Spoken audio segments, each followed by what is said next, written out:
Assalamualaikum warahmatullahi wabarakatuh. Perkenalkan, nama saya Muhammad Atmaja Catur Haji Pamungkas dari kelas HKIP NIM 23201100065. Di sini saya mau mengumpulkan tugas dari UTS mata kuliah Bank dan Lembaga Keuangan Syariah. Di sini saya mau menjawab dari pertanyaan soal pertama, yaitu dari sebuah kasus Haidar dan Nabila yang merupakan seorang pasangan yang baru saja menikah. Mereka memiliki mimpi sederhana yang penuh makna, yaitu memiliki rumah sendiri untuk membangun keluarga dan masa depan. Setelah berbulan-bulan, mereka akhirnya menemukan rumah impiannya di daerah Mejobo yang harganya mencapai kisaran 500 juta rupiah. Rumah itu memiliki lingkungan yang nyaman, akses yang mudah, dan cocok untuk kehidupan keluarga kecil mereka. Namun, ketika memeriksa kondisi keuangan mereka, Haidar dan Nabila baru menyadari bahwa tabungan mereka hanya baru mencapai 100 juta rupiah yang masih cukup jauh untuk membeli rumah tersebut. Sehingga dari kasus tersebut mereka itu sempat berpikir untuk mengajukan kredit ke bank konvensional, akan tetapi mereka teringat bahwa sistem di dalam bank konvensional itu mengandung bunga yang jelas dilarang dalam Islam. Karena itu mereka memutuskan untuk mencari solusi yang tetap halal dan sesuai dengan syariah. Akhirnya mereka datang ke Bank Syariah Indonesia untuk berkonsultasi. Setelah dijelaskan oleh pihak bank, akad yang paling tepat bagi mereka yaitu akad murabahah, yaitu akad jual beli dengan margin keuntungan yang disepakati di awal. Dalam akad ini BSI bertindak sebagai penjual barang, bukan sebagai pemberi pinjaman uang. Mekanismenya berjalan seperti pihak BSI akan terlebih dahulu membeli rumah tersebut secara tunai dari pengembang atau pemilik aslinya, sehingga kepemilikan rumah itu secara hukum menjadi milik BSI. Setelah itu, Bank Syariah Indonesia itu menjual kembali rumah tersebut kepada Haidar dan Nabila dengan harga jual yang mencakup harga pokok plus margin yang sudah disepakati di awal. Akad murabahah ini sesuai dengan Fatwa Dewan Syariah Nasional Majelis Ulama Indonesia nomor 4 tahun 2000 tentang murabahah yang menetapkan bahwa satu, bank harus membeli barang terlebih dahulu dan benar-benar memilikinya sebelum dijual kepada nasabah. Yang kedua, harga pokok dan margin keuntungan harus disepakati di awal. Yang ketiga, tidak boleh ada denda berbunga atau tambahan karena keterlambatan yang bersifat riba.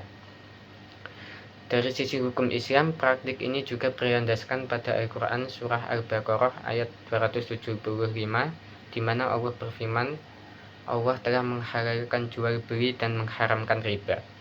Ayat ini menegaskan bahwa jual beli yang dilakukan secara adil dengan saling ridho diperbolehkan. Sementara sistem bunga dalam kredit konvensional mengandung unsur ketidakadilan karena adanya tambahan yang muncul dari pinjaman uang semata, bukan dari transaksi yang nyata.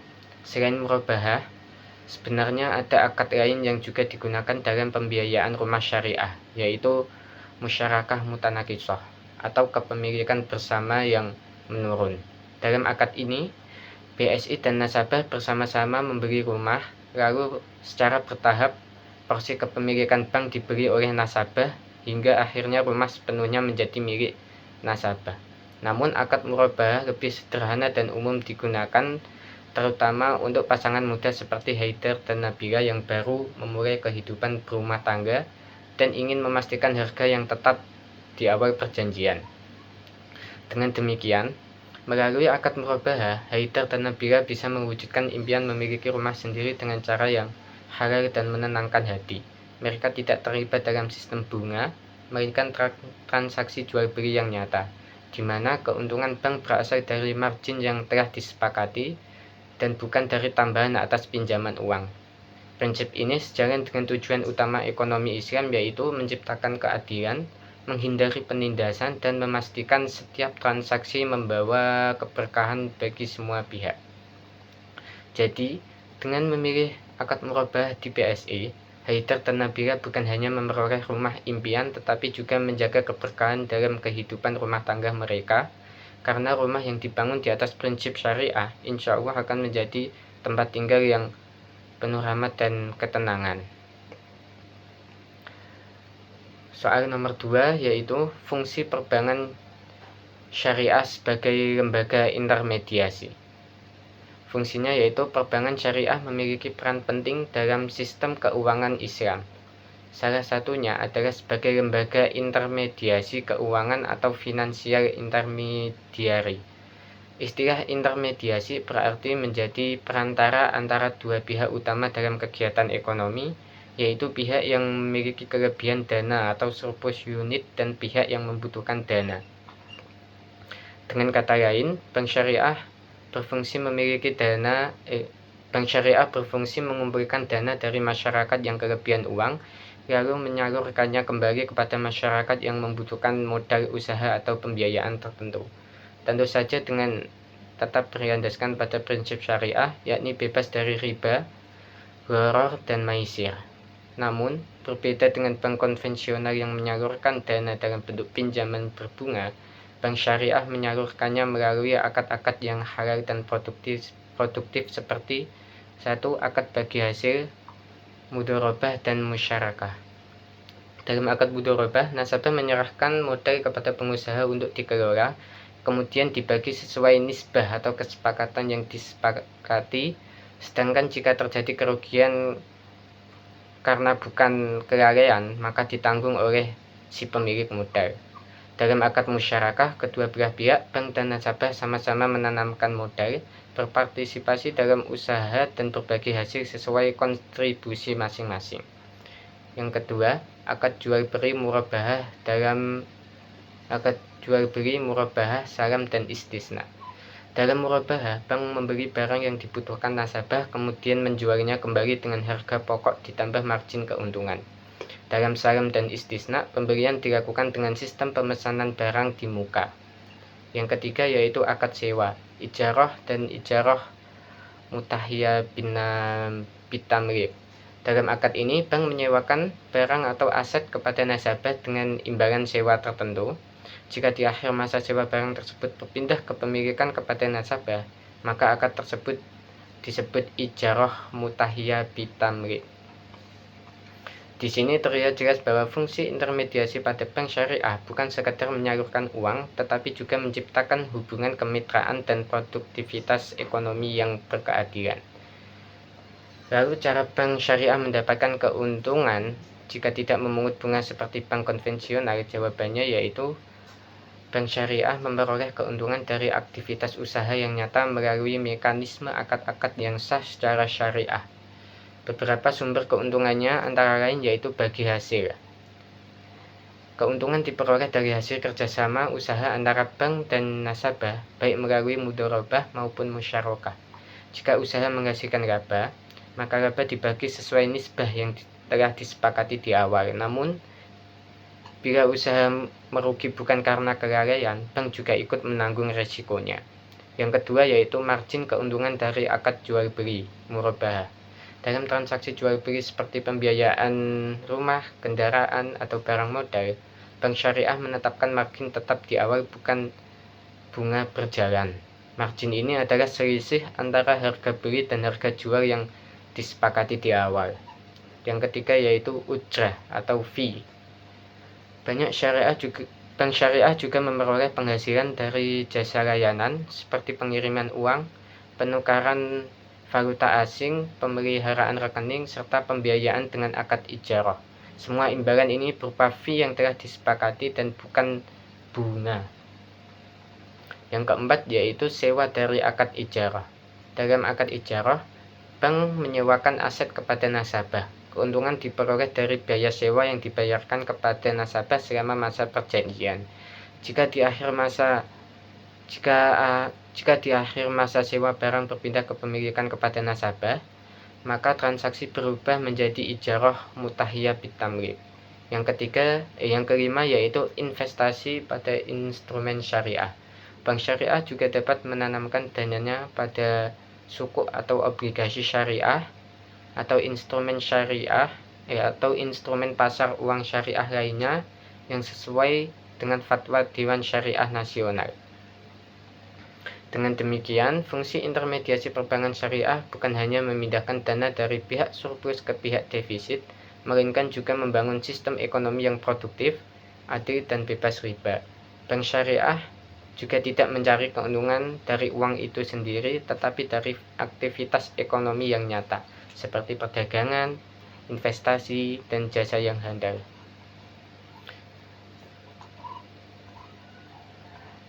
Selanjutnya, jawaban dari soal nomor 3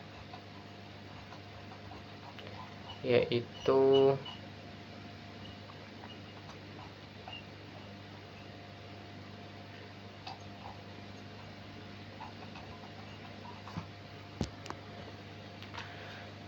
berikut jawaban dari soal nomor 3.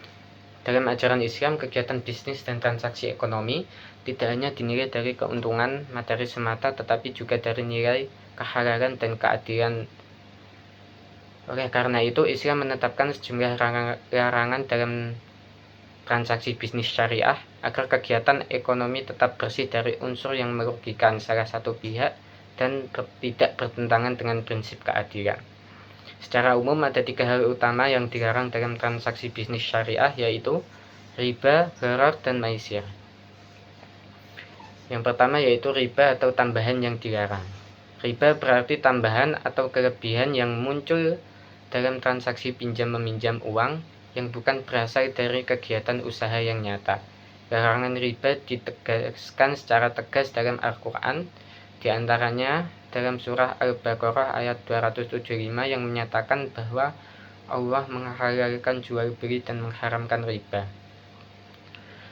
Contohnya yaitu dalam sistem perbankan konvensional, ketika seseorang meminjam uang sebesar 100 juta dan harus mengembalikannya menjadi 120 juta karena adanya bunga 20%, maka tambahan 20 juta tersebut termasuk riba karena tidak didasari oleh kegiatan jual beli atau kerjasama yang produktif. Yang kedua yaitu gharar atau ketidakjelasan atau spekulasi yang berlebihan. Gharar berarti ketidakjelasan dalam akad atau objek transaksi, sehingga bisa menimbulkan kerugian atau perselisihan dalam Islam. Setiap transaksi itu harus dilakukan secara transparan dengan kejelasan tentang harga, waktu penyerahan uang, dan kualitas barang yang diperjualbelikan.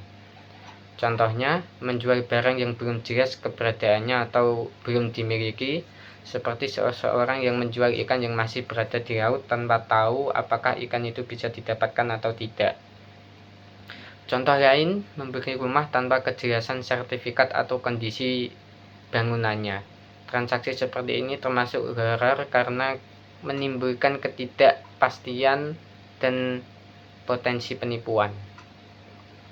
Yang ketiga yaitu maisir, perjudian atau untung-untungan. Maisir adalah segala bentuk transaksi yang bergantung pada keberuntungan semata tanpa ada usaha yang nyata.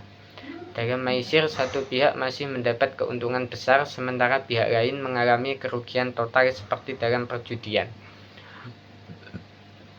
Contohnya yaitu perdagangan dengan sistem spekulasi ekstrim seperti judi online, taruhan, atau trading berbasis tebak-tebakan harga tanpa analisis dari kepemilikan aset yang sah. Semua itu termasuk maisir karena tidak ada nilai produktif di dalamnya dan hanya bergantung pada keberuntungan semata. Berikutnya yaitu pendapat tentang anggapan bahwa bank syariah itu sama saja dengan bank konvensional. Pernyataan bahwa bank syariah sama saja dengan bank konvensional sering muncul di masyarakat karena biasanya seseorang hanya melihat bahwa keduanya sama-sama memberikan pembiayaan dan menerima cicilan. Namun menurut saya,